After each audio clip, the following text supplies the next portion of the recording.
Thank you. Our next speaker will give us a uniquely Pacific perspective on the inclusion of women in ocean management. Ms. Cristelle Pratt is the Deputy Secretary General of the Pacific Islands Forum, a political grouping of 16 independent and self-governing states. She's an oceanographer in her own right. She has tertiary qualifications in marine geoscience and marine law and policy, having read at universities in Australia and Canada. She has worked in the public and private sectors, including holding the role of the Director of the Pacific Islands Applied Geosciences Commission, which is now an important division of the Pacific community. Her interest in ocean governance and risk governance has resulted in a long-standing commitment to developing regional policies, which include the Framework for a Pacific Oceanscape, which was endorsed by the Pacific Islands Forum leaders in 2010, and more recently, the Framework for Resilient Development in the Pacific, endorsed by leaders in 2016. Cristelle will discuss the need for whole-of-society ocean management. Thank you. Thank you. Thank you very much. Honourable Ministers, Excellencies, ladies and gentlemen, good afternoon. It is an honour to participate in this event on behalf of the Pacific Ocean Commissioner, Dame Meg Taylor, alongside such an accomplished and diverse panel of speakers. I would like to start by commending the organisers at UNEP and WWF on organising this event as we gather here in New York to discuss SDG 14 on oceans and seas, life below water. As descendants of Pacific Islanders who have lived on our Sea of Islands and who have been stewards and guardians of over 100 million square kilometres of the Pacific Ocean for millennia, we like to think of ourselves first and foremost as large ocean island states. There are others of us who prefer big ocean states, and still others who like calling ourselves big ocean stewardship states, which distills into the acronym the BOSS. It goes without saying that the largest of our world's oceans is an integral part of a Pacific Islander's life, and by natural extension, it also goes without saying that Pacific women have had a long history of connection with the ocean. Throughout history, we have acted as navigators, stewards, fishers, and decision makers in our families, communities, and countries. As we are well aware, women and girls are disproportionately affected by environmental problems, including the declining health of our ocean resources. So as we implement SDG 14, our involvement and leadership as women is more essential than ever. In the Pacific, we strive for integrated ocean management. This concept is enshrined in our regional ocean policy instruments, which I will discuss more in just a moment. Integrated ocean management encompasses integration on many levels, across jurisdictions, between levels of government and across different sectors and with multiple stakeholders and interest groups. It involves understanding and working with the interrelationships between the ocean, our ocean, and nearly every other aspect of life in the Pacific.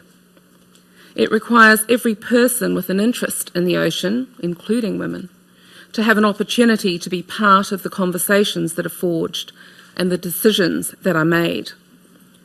We need to seek synergy, not silos, and we can begin with recognising how achieving SDG 5 on gender equality and empowering women and girls can have direct benefits for realising the outcomes we desire from SDG 14 on oceans and seas, as well as many of the other SDGs that matter to us. We cannot and must not divide the SDGs, nor treat them differently, as they are connected and important to achieving our overall development aspirations. In the Pacific Island Forum Leaders' Gender Equality Declaration, leaders recognise that gender inequality, is imposing a high personal, social and economic cost on Pacific people and nations, and that improved gender equality will make a significant contribution to creating a prosperous, stable and secure Pacific for all current and future generations.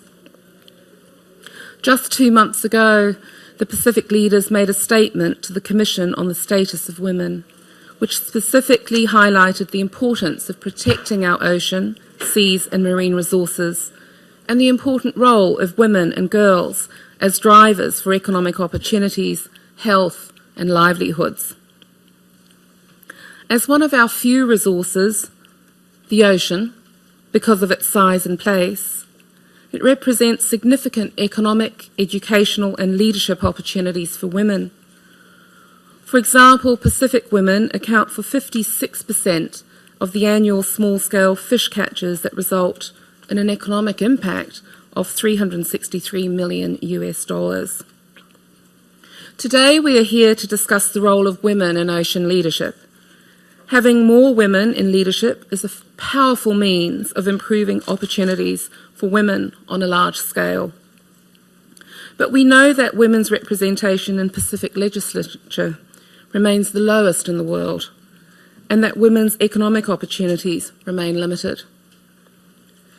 Leadership can take many forms. We often think of leaders as senior people in business and government, but they are also in our communities, at schools and in families.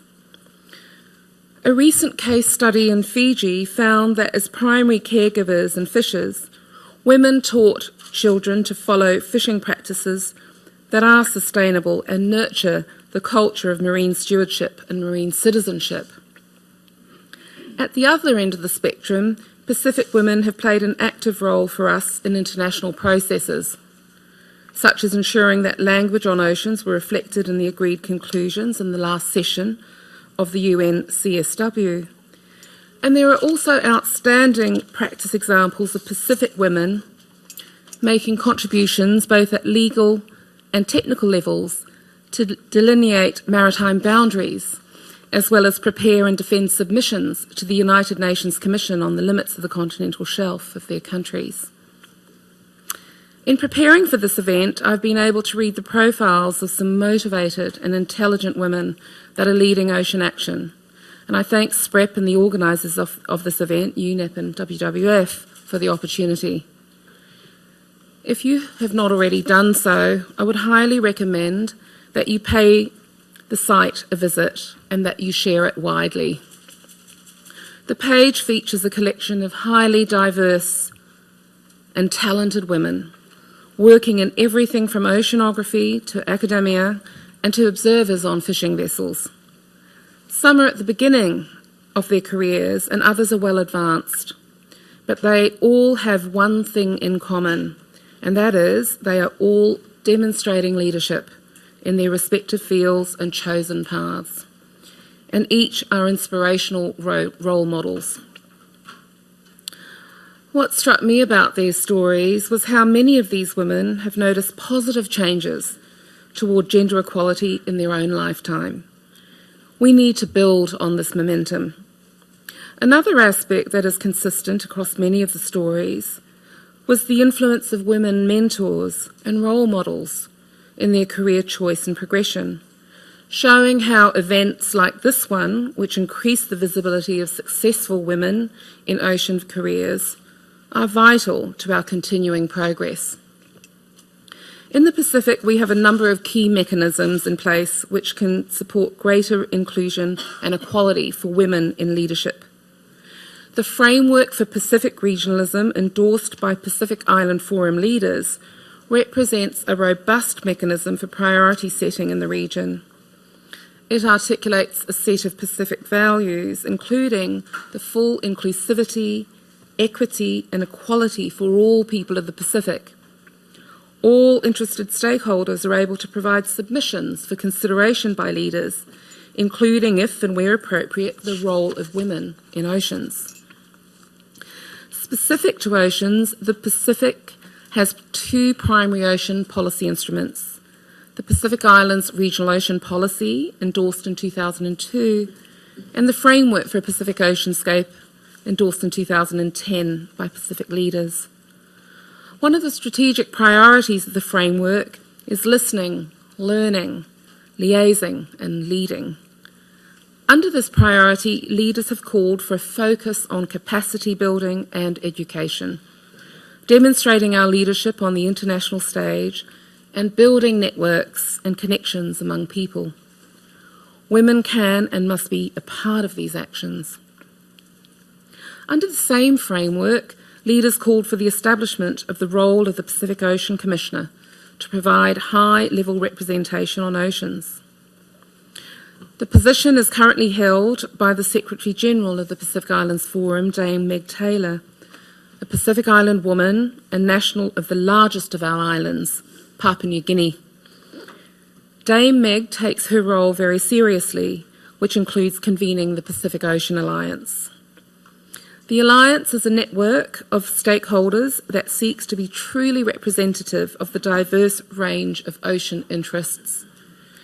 It is purpose-built for supporting dialogue of everyone with an interest in oceans, including women and other groups who are often underrepresented in leadership and decision-making processes.